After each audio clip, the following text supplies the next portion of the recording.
Apologize in advance.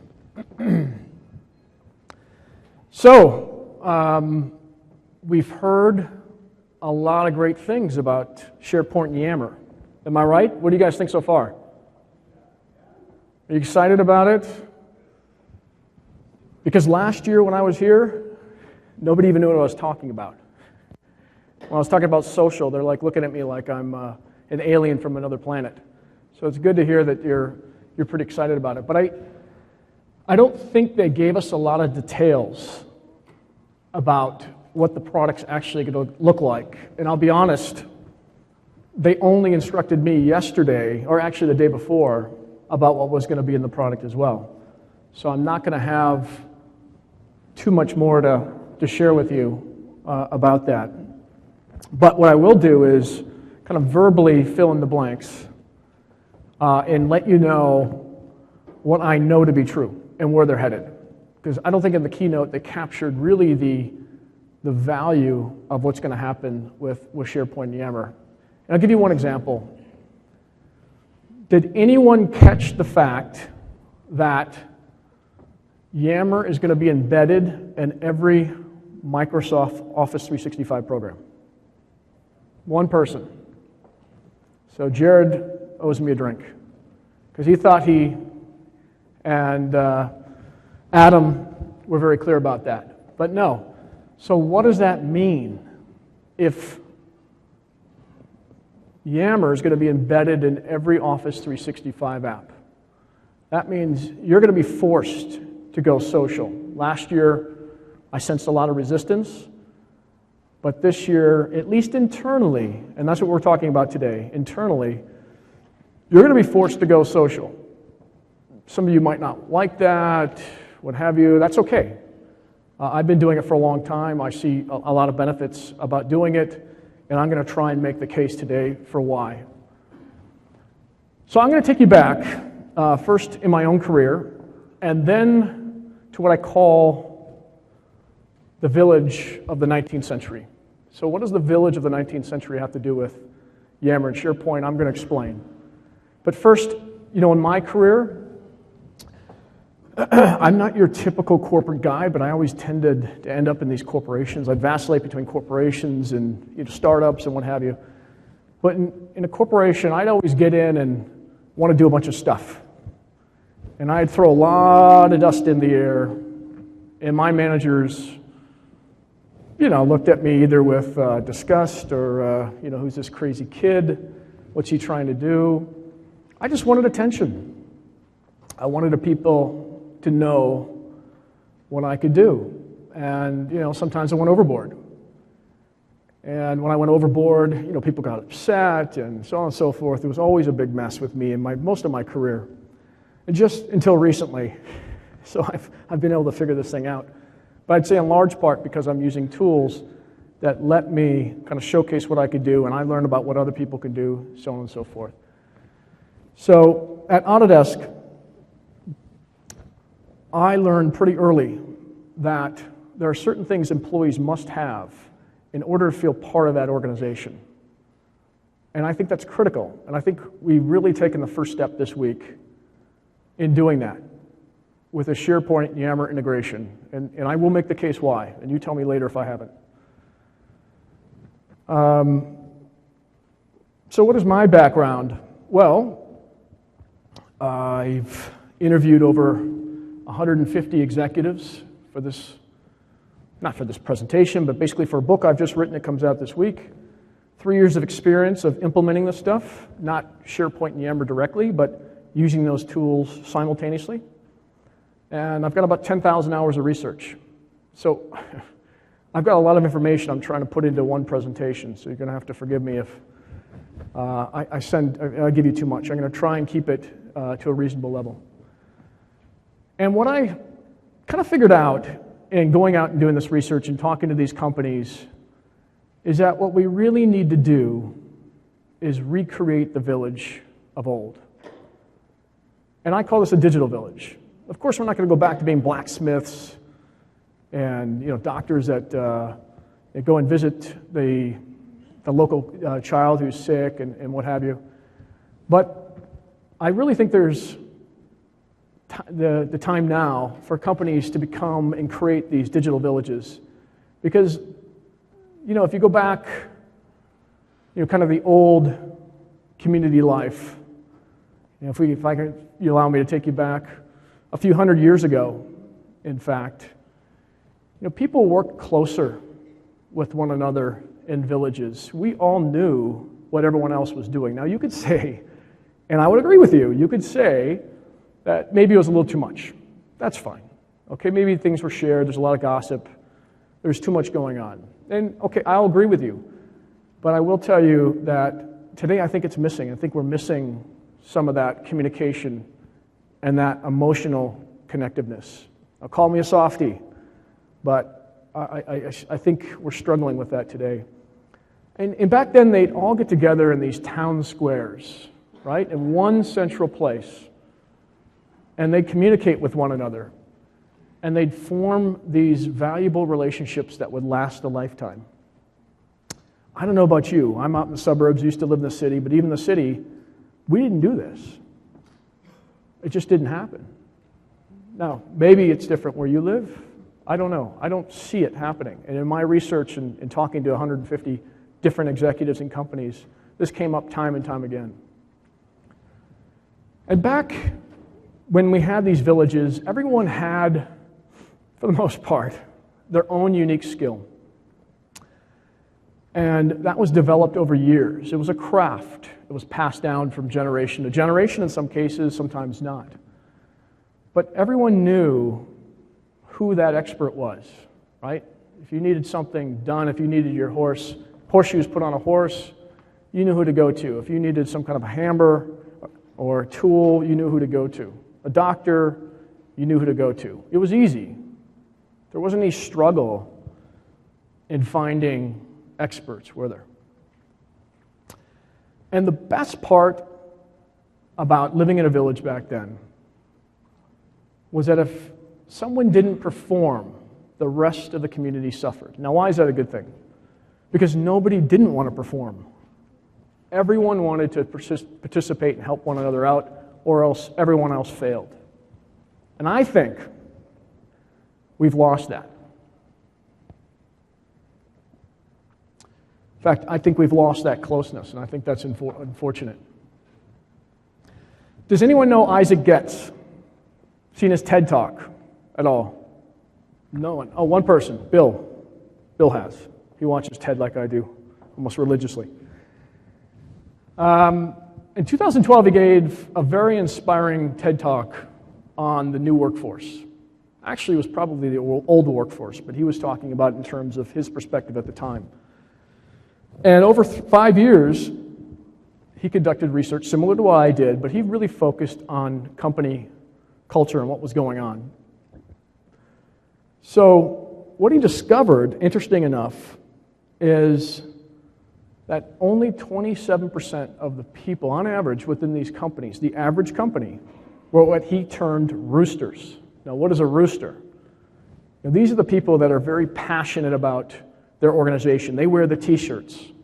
They rally the company for the parties. They compliment everybody. Everyone knows, everybody I hope has at least one rooster in their organization. I know we have a mix of big, small, and large companies here.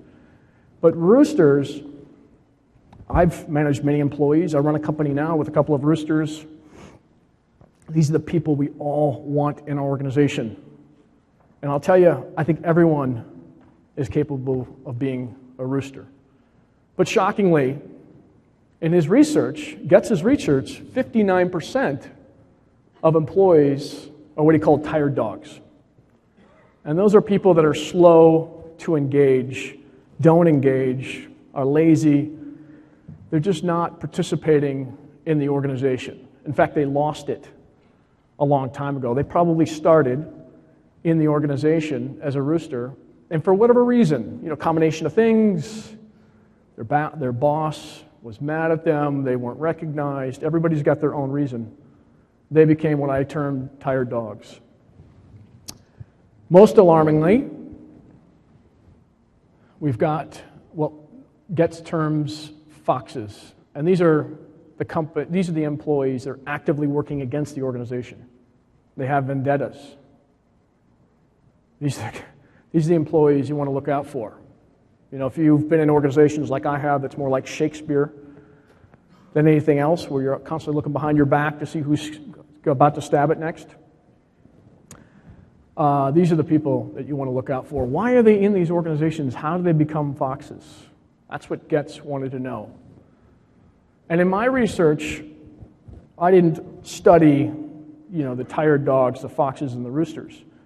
I'm taking his research. But knowing that, I think we really need to reinvent the workplace today. I think it's time. I think we're still working in kind of a Mad Men era environment with conference room tables and chairs and meetings. It's ridiculous. It's the same environment. Why? Why do we still live in cubicles? Some of the spaces have opened up now. Maybe you work for one that's a little bit more open. But for the most part in my research, we're still living in cubicles. Or, you know, some of the more fortunate of us work where we live. But we're still separated from the workforce. We can work in our bathrobes, but we're not part of the company fabric as much anymore. So we feel disconnected from the company, and I think that's unfortunate. We've become disconnected. We're a human species that feels like we need to feel connected to a community, like the village of old. Yet today, most people are feeling disconnected from the company, and that is probably due to technology as well, but for other reasons I'll get into. We're also losing track of important content, even with SharePoint today, and I've used it. I still lose track of important content. I think with the new announcements that they made during the keynote, that's going to change. You can follow documents, you can see activity streams of documents. That's all going to change. A company called Harmony, I used to work for, or still tracks these documents. You can follow documents and keep up to date on information. We're also, and this is my big problem, I mean, I have literally, at any one point in time, 50 tabs open in my browser. 50 tabs. Why do I need 50 tabs open? There's so many different programs that we need to do our job now that we have to have all these open windows. And I think that's wrong. I think that's slowing us up. I forget things left and right. I'm not the best multitasker. There's probably a few people in this room that I've missed sending information to, and I'm going to apologize right now. But it's because of this.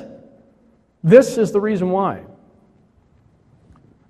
This also resonated with me when I heard this a lot. People don't feel appreciated for what they do. I'll tell you, it's not a conspiracy. The executives I talk to want to appreciate you, but they don't know half the time what you're doing. They don't know if it's good work, bad work. They just know you're doing work. Some of the more thoughtful managers are showing a lot of appreciation, but they're busy too. So I can't blame anyone here. I'll just tell you that most people that I talk to are feeling unappreciated. And that's a shame. I think that needs to change. That didn't happen in the village. When people did good things, people would show their appreciation. Another problem I identified is we don't know what everyone else is doing. I don't know half the time what anyone in my organization used to do. I do now because I have some of the tools that we're going to talk about. But this is another big problem that is happening today. We're constantly reinventing some work product that probably exists in the market, or we can't find experts. I mean, you know all the problems. And then kind of finally, most of us don't feel part of a community. There are some exceptions. You go to Zappos, of course, here locally, they feel like they're part of a community. What kind of community, I don't know, but at least they feel like that's part of the community. That's a very basic human need, is feeling part of a community, even at work. It's one thing to feel that way personally in your home life. That's great. I applaud if you've got that, but you need to feel that at work too. So we need to reinvent the workplace. And I think here's how we do it, leveraging SharePoint and Yammer. Of course, it takes some other things. I'll talk about that. But you know, when you look at cubicles, people working in them all the time, to me, I would tear my hair out.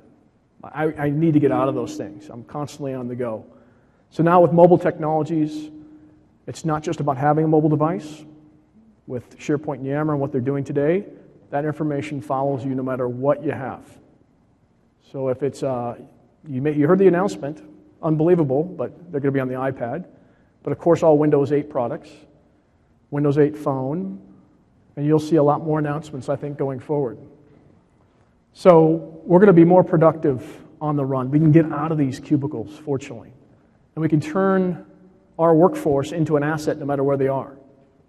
And I can tell you right now, my wife won't like that I say this, but I'm 3 times more productive because I can work anywhere, even at home watching the TV. I do put down the devices when the kids are awake, but I'm much more productive. You know, moving and working from home, there's been this big divide. It's great, we have that benefit, but there's still a divide. People still feel disconnected. And I think now with the integration of Skype, I don't know if they've even made this announcement yet, but Skype will be much more integrated, as well as Link, into the products that you're going to see being rolled out, as well as the activity stream. Now, even though it's not in person, I still get to track what everybody's doing, and if I want to jump on a chat with them, I can see them. You know, I get to see a picture, I get to see a video. It's just not a phone call. So I get to see their emotion, I get to feel what they're feeling. You know, lots communicated physically in in facial expressions. You can't always tell what's going on the phone. So this is another way of connecting you, even though you're at home. So moving from documents and versions of documents that are all over the place to a much more organized content. When you look at what's going on with SharePoint and Yammer, they're now bringing that all into one place. And it's one version, it's not multiple versions. So the benefit, of course, is you're not going to lose track of updates. Your documents, your tasks, your calendars, all going to be synced now. We're not constantly looking for the latest version of the document. It's always in one place, and it's intelligent enough to save it back to one place. And if you update it, I see it in my activity stream, so I know that you've updated and I can respond to it. I don't have to have those 50 tabs open, constantly checking to see if something I've done has been updated. And I've found personally that, you know, that I'm either searching in a Bing window, or I'm searching on SharePoint, or I'm searching on Outlook, I'm searching all different places for information. And for me, that's very frustrating. I can't no longer just search my desktop like I used to. I have to search like 4 places in the cloud, my desktop, Outlook, you name it. That's very frustrating to me. I don't know if you've had the same feeling, but for me it was terrible. It still is. They're solving it now, and that was a big relief when I saw that. So when you look at context, this is big. Now, they didn't talk a lot about this, but I was able to interview both Adam, David, and Jared after the keynote yesterday, but this is where it's going. Now, I talked about activity streams in Office 365. I talked about being able to get information in no matter what product you have, but you still have the problem of information being out of context. Who cares if I'm in a Word document, I see something on the ERP system or in Microsoft Dynamics? I want to know that there's a connection between the two. So what you'll find, I don't know if it's next year or the year after, that a lot of information will start to find you personally. So that then breaks down the issue of missing things in your activity stream. Activity streams are great, but people still use email because they know that the message doesn't go away. In an activity stream, that message eventually goes away.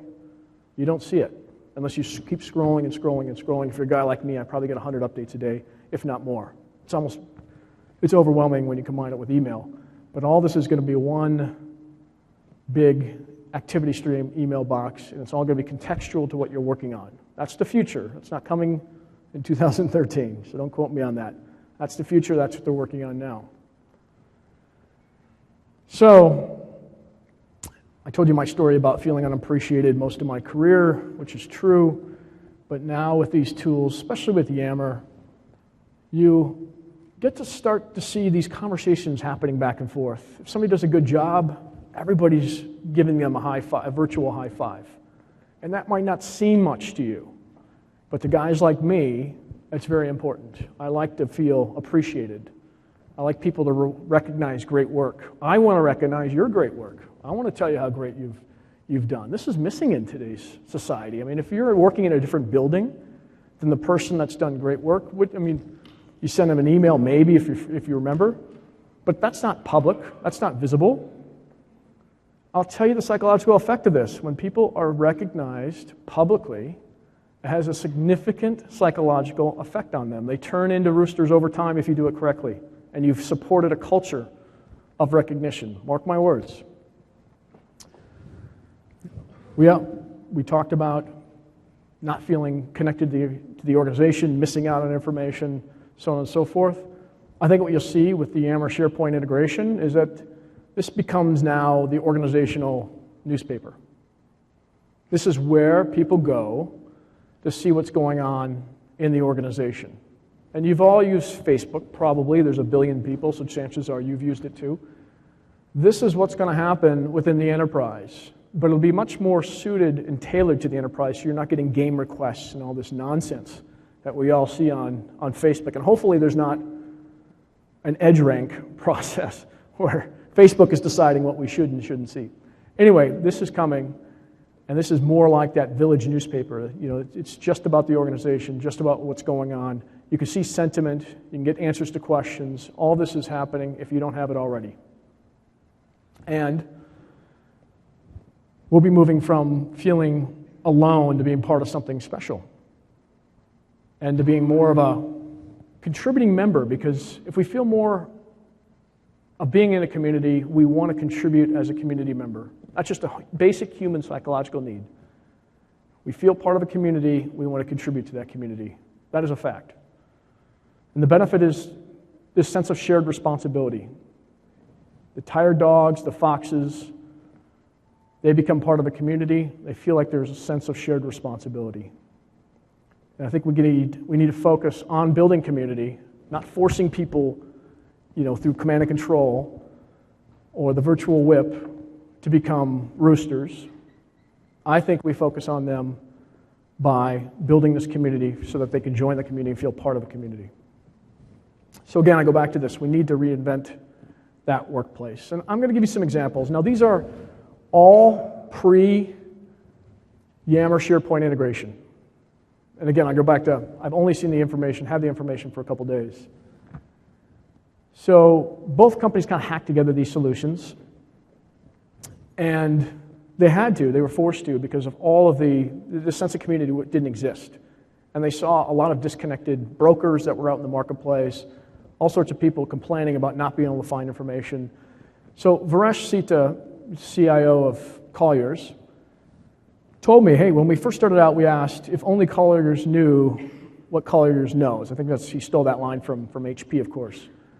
And so he decided to build that on his own. SharePoint at the time wasn't very social. He's one of the first guys I met that made SharePoint social. He highly customized it, hired a bunch of people to make it basically what's happening with SharePoint and Yammer today. He's also integrated with CRM. You heard the announcement about SharePoint and CRM being integrated. They did that a couple of years ago, and they used Link. Now, I need to follow up with him, find out what he's going to be doing now. But he put together this program a long time ago, and look at the benefits that they reported to me. A 75% increase in broker referrals. Here's what he did. He basically said, brokers, if you fill out your profile internally and start communicating, I'll publish that profile externally for you. And as a result of having all the brokers' profiles put externally, those brokers started to see an increase in referrals just by being on the internet and searchable about what their expertise and skills are and where they did work. It was that easy for him. Their SharePoint adoption rate skyrocketed as a result. All my research shows that the more you get people to put profiles on SharePoint with a picture, your adoption rate doubles. So every incentive you can give them to put their picture and their profile up there is a good one. And the user satisfaction with SharePoint, 95%. Now, who in this room has got a 95% satisfaction rate with SharePoint? Probably no one. But they did, because people saw a lot of value in it. Some of the lessons learned: build use cases. Every time you see a win, talk about it on SharePoint, on Yammer. That was important. Employee profile, quid pro quo, I talked about that. Somebody puts a profile with a picture up on the site, do something back for them. That will get them on the system for you. And what he did was kind of unique, was he started with 100 people, and he put a big red rope around it. He said, nobody can join this organization outside of these 100 people. And these 100 people felt special. And they started talking about all the things that they're, all the benefits they were getting within the community, of the SharePoint community. And everybody else suddenly wanted to get in. And so finally, after about 6 months, he let everybody else in, and there was a mad rush. And so he built that community. He didn't have one of the Gartner failure rates. Gartner talks a lot about social failure. Well, this is one way I think you could use to get mass adoption. My next case study is eBay. And eBay's come a long way since I've last talked to them. I think Raman's even here now, but they were one of the first companies I saw to integrate mobile. They did this on their own. And of course now SharePoint, Yammer, Microsoft are all coming together and creating this mobile workplace. But they were one of the first companies that did this on their own. So when they extended this level of connectivity to their base of 16,000 employees, it completely changed the organization. Not only were people more productive, they were happier. And they were able to skip a lot of meetings as a result of mobilizing some of the content they had in SharePoint. This was kind of their technical success formula that he told me. It was added mobile, integration was key. One of the other things you didn't hear during the keynote is about all the integration that's going to take place. All this content that's being created and all these siloed applications today are all going to be contextual in individual applications tomorrow. Maybe not next year, but the year after. They did have to use third-party apps. NewsGator and SuccessFactors were two that they pointed out were very important to their success. But I'll tell you that now that Yammer and SharePoint are coming together, a lot of this is unnecessary. NewsGator's I'm positive is going to do some things around the analytics, at least I hope they are, and move that direction. Because you didn't hear a lot about analytics, but that'll be key going forward. But what intelligence can we derive from all the activity that's taken place inside the organization, whether it's sentiment or something else? That's very key going forward as well. That wasn't talked about yesterday, but you should keep your eye on. Look at no further than the Obama campaign, right? I don't know if you've read the New York Times or some of the articles that have been written. I've written a few articles about it. They used information, analytics about their voter base to mobilize millions of people to vote that day, to get out the vote. And I don't want to have a political discussion here, but he wasn't running on the best record, right? Might not have been his fault, might have been his fault. He wasn't running on the best record, almost 8% unemployment. Unheard of that he gets reelected. And I know a lot of Obama staffers, I know a lot of people that are part of it. They had a huge data-driven get out the vote campaign, and it was mobilized as well. That is where your company needs to go. This is a good start with SharePoint, Yammer integration, with mobile as well. But imagine the kind of force they had if you turn it from a political perspective to a business perspective of getting people engaged with your brand and having them purchase your particular products. Anyway, I digress. So the benefits for them, well, there's a 4% increase in employee profiles. Again, I go back to this. Profiles are key. Get people to fill out their profiles, then people start to interact, especially with pictures of people. I think that's important. There was a 15% increase in retention over time. When people feel committed to the community, they're going to stay there. Well, I'd say they're more likely to stay there. And then increased access to eBay knowledge. No matter where eBay employees were, they were able to access information on SharePoint or whatever it was through mobile devices. So lessons learned. Raman didn't start out with an executive sponsor, but he built the case by starting small, showing some results, and then getting an executive sponsor. Without an executive sponsor, it's very difficult to bring in this social platform, even with SharePoint and Yammer. Very, very difficult. You've got to find that executive sponsor. Maybe you're an executive yourself. Somebody's going to take the ball and run with it. I could tell you, everybody that has in the last year has been promoted multiple times. Well, I'd say at least once. This is where it's going. And you want to be attached to this as you're rolling it out in the organization. For training, they did brown bag lunches. They paid for lunch, had people come in. And they also use this concept of gamification. I mean, I can go on and on about all this stuff, but gamification is simply rewarding people for doing the right behavior. So if people used SharePoint and uploaded a profile, they're entered into a drawing to win one of 100 Xboxes that they bought from Microsoft, probably at a steep discount, because I know Microsoft's very interested in getting people to adopt SharePoint. So what else did I learn from these companies?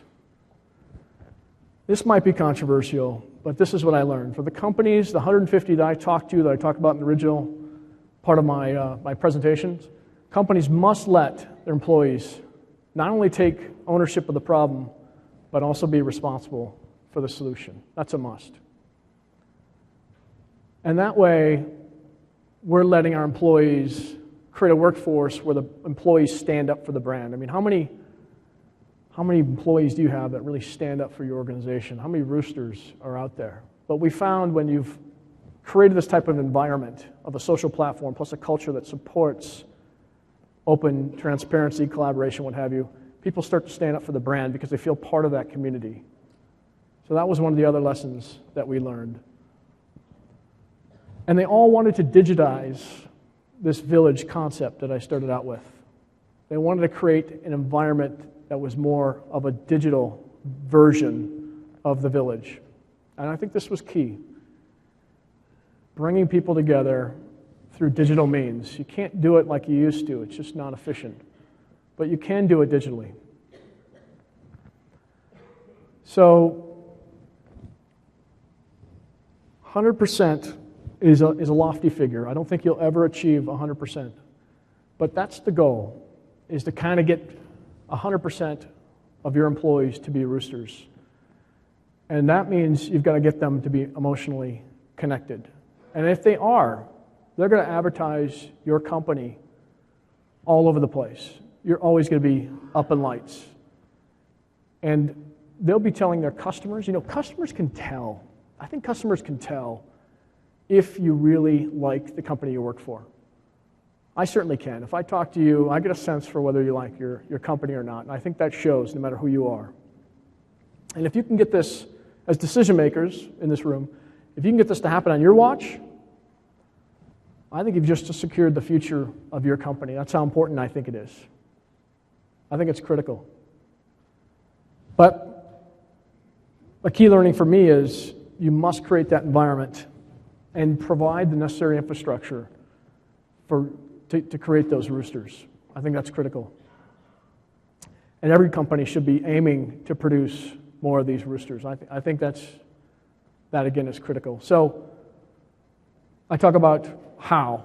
People say how, it's great, you talk about this stuff, but we think it's very difficult to do that. And they'd be right. But again, I've done the research, and I can tell you how you do it. And there were really 4 ways in my research that these companies, these 150 that I talked to, created this kind of environment. And one is culture. You've probably heard this a lot, but culture is key. There's certain cultures that this won't work. Analytics is second. They were analyzing everything that was going on within their organization, to the extent possible with technology, and figuring out how people were engaging with the enterprise or not engaging with the enterprise. That was critical. Social media was another one. Companies allowed their employees to use social media. That kept them happy, it kept them connected. And then, of course, the technology, the platform. For our purposes, it's SharePoint and Yammer. And there's probably a 5th, but I've decided not to add it, but there really are 4 primary culture types. This fraternity, which is a very pleasant place to work where people share a lot of themselves. The commitment's pretty high in these organizations. The innovative is, it's dynamic, it's entrepreneurial, it's a very creative place to live.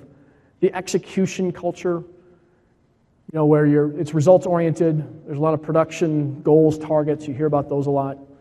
And of course, the dominant culture, I think, is the hierarchy culture. In fact, in my research, this is how it laid out amongst 150. And Which one do you think is the best culture for a social business? What would you guess? Which one? Innovation. You're right. So the organizations I talk to, the best culture for creating this social business is an Apple-like environment. Now, ironically, Apple isn't very much of a social business. You won't see a lot of their products do all the talking for them. But it's the type of culture that you want to recreate. The other after culture is analytics. And think of analytics as kind of this constant feedback system.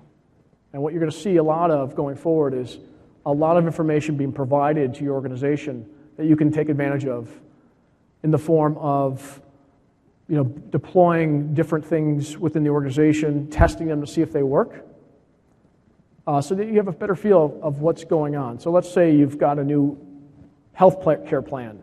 You release that health care plan, and then you monitor the organization to see whether the environment or the employees like that or not. And that's just some of the testing that's going to be taking place going forward. Social media, bringing the outside in. So that's all part of CAST. So taking the information from the outside and creating these internal feedback loops that let the organization understand what was going on externally. That was a critical part of setting up these organizations. And finally, this technology platform was kind of the critical aspect of it. And when we talk about some of the technology platforms, I talk to mostly Microsoft or Yammer shops. Nobody was really doing it well together, but that was an important thing that they had set up to support this move to a social business. So, why else should we do it? If you're in a social workforce, you'll understand this. There is something unique and powerful about a social workforce. To be able to mobilize your employees and to do what the Obama campaign did, there is something special about that. And if you haven't experienced it, I highly recommend you go to organizations that have that, just to get a feel for what I'm talking about.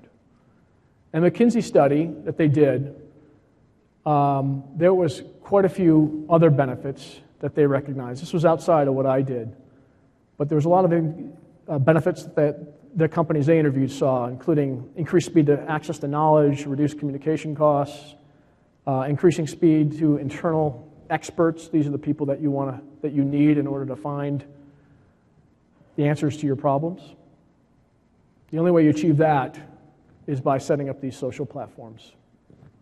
And as a side benefit, and they didn't really realize this, is that partners and suppliers themselves now were able to get access to people within your organization easier because these systems were in place. That was a critical component. So what organizational benefits? It's great that we all have our personal benefits, but what about the organizational benefit? Number one on this list is the adaptive enterprise. Companies don't do this well today. That is learning from their mistakes. They don't know what mistakes they've made because there's no feedback loops that have been set up. And that's a big challenge. But setting up what I term an internal social business or your digital village, you start to learn about these mistakes going forward once you have all these programs in place. It does happen. It makes you more competitive. You could see a lot of examples of that out in the outside world. I talk about this. IBM, if you look at what they've done, IBM has done an amazing turnaround job from the early 1990s. They went from a business that was almost going bankrupt to what they are today. And that's because they took these social business principles and put them in their organization internally. Number two is it makes the organization feel smaller. Less bureaucracy. And bureaucracy, I think, is the death of most organizations. Technology does that. It makes the organization feel a lot smaller. And three, I think there's a lot more increased productivity. That's what I heard more and more every day. That using these social tools, using these platforms, you could get a lot more done because information was at your fingertips instead of having to go out and find it through email or by calling people up. And then task management became a lot easier. The fourth and final is reduce costs. So this is where a lot of people challenge me on, the quick ROI to becoming a social business, building this internal village or digital village. And I give one example I like, and I do this frequently, and there's probably nobody from Ormat in this room, or else, I would have, maybe there are somebody from Ormat in this room, but the point is that when they had, a couple of years ago, when they were acquired by another organization, they changed the process for maintenance for their turbines. And in changing the process for their turbines, they ended up seeing a lot more turbines being broken on a regular basis. When I say they, I mean the frontline engineers. So instead of an 18-month replacement of turbines, it ended up being 9 months. And the executives never really got that information. And it's because the management layer that was put in was operating from the old playbook, the old command and control playbook. They didn't feel like they wanted to upset the executives because they felt they'd look bad. So here you're going to a situation where you used to have to replace the turbines every 18 months, and these aren't cheap turbines, they're like $20,000 each, to one where they're replacing them every 9 months. I mean, think of the costs over time of that, and they had tens of thousands of these turbines. Think of the cost of that from an 18-month replacement to a 9-month, and it's because the information wasn't getting to the executives. And I'll tell you, if they had Yammer, they had SharePoint, any way of distributing these critical key learnings, that information would have got to the executives, there's no question, and they would have saved a lot of money. That's ROI. That's true ROI right there. Yet I know how difficult it is, and I know how difficult it is to get support for moving to this concept. In some circles, it's blasphemy. And the Pulse Point group did a survey, and they asked about what are the roadblocks to deeper social engagement. And there were many, and I won't go through all of them now, but I'll let you know that there are a lot of challenges that are out there. I recognize that. It's people in the executive suite that have built their careers on operating from the old playbook. This is where you hoard knowledge, you become an expert, you don't share. There's still a lot of executives operating from that playbook, and that's really unfortunate. And so a lot of companies are still struggling to adapt to social technologies. This information is about 6 months old. A lot of people are experimenting with it, and then they're failing because they're not setting it up correctly. They haven't put the basics in place like I've shared with you today, those CAST basics. That's not happening. And it's also because of some of these business impediments. It's not suited to a corporate culture in a lot of cases, and these, again, are the executives that are stopping it from occurring. Well, there's even a lack still of social awareness in a lot of organizations. They don't know what it is because they haven't tried it, or they've used Facebook and they have no concept of how you apply that internally. Plenty of lack of leadership. I heard a lot of people, there's not a lot of great leaders that can lead an organization through a business transformation. There's still worries about security leaks, lack of ROI, so on and so forth. So these are the challenges. I recognize that it still exists. But we do need to bridge this adoption gap. This gap is going to hurt you.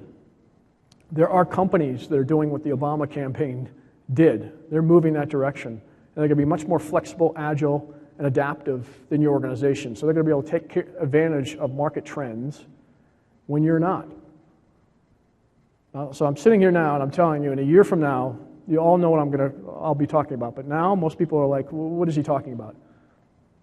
But in a year from now, you're going to see some highly competitive, adaptive organizations that are doing what the Obama campaign just did. And I encourage you to go look up kind of the analytics, how they used them, how they socialize and mobilize their workers. It's pretty phenomenal. But by closing that gap, your employees will show legitimacy and enthusiasm. I think this is critical. And when you've got a bunch of roosters working for your team, then you're going to build that adaptive growth engine for your organization. Maybe your company's struggling, maybe not. Maybe you're the Blockbuster to somebody else's Netflix, right? Instagram, why didn't Kodak or Polaroid invent Instagram? Why didn't that happen? Who out there is inventing the next thing to destroy your business, force it into bankruptcy? Think that's not happening? It's happening. So this is why it's critical to start moving this direction. And you put the tools, the people in place, you're going to be overcome it. Cultures that learn from mistakes are the most adaptive and the most innovative. Very critical. Ideas, the bad ideas die fast, the best rise to the top. How many bad ideas have you seen in an organization that continue to be funded within the organization? They bring them to market and they die a quick death. Why wasn't that stopped earlier? That's because they hadn't set up this infrastructure, the culture, and everything I just talked about. That's why. The ability, finally, to capitalize on new market trends. You see something going on in the market, you bring this in. This is why it's critical to have the social feedback loop. You bring it into the organization, use that information either to create new products or services or what have you. That's an adaptive organization, and that's what most companies are not doing today. And you really couldn't do it all that well before Microsoft and Yammer integration. It was very, very difficult. People did do it, though. I mean, I talked about eBay and Colliers. There were a bunch of companies that hacked together a bunch of solutions. But for the average company, it was too hard. Now there's no excuse. Now we have it, or we'll have it shortly. So I'll leave you with kind of one thing, and your employees are telling your story of the company, and I'd like to hear what you want them to say. For me, my company, I want them to say, this is the best experience I've ever had working for my organization. We're adaptive, we're profitable, we're moving and shaking the markets. That's what I'd want. I'm interested in your story. And finally, social business for me is about not being a star, but being a galaxy. Thank you.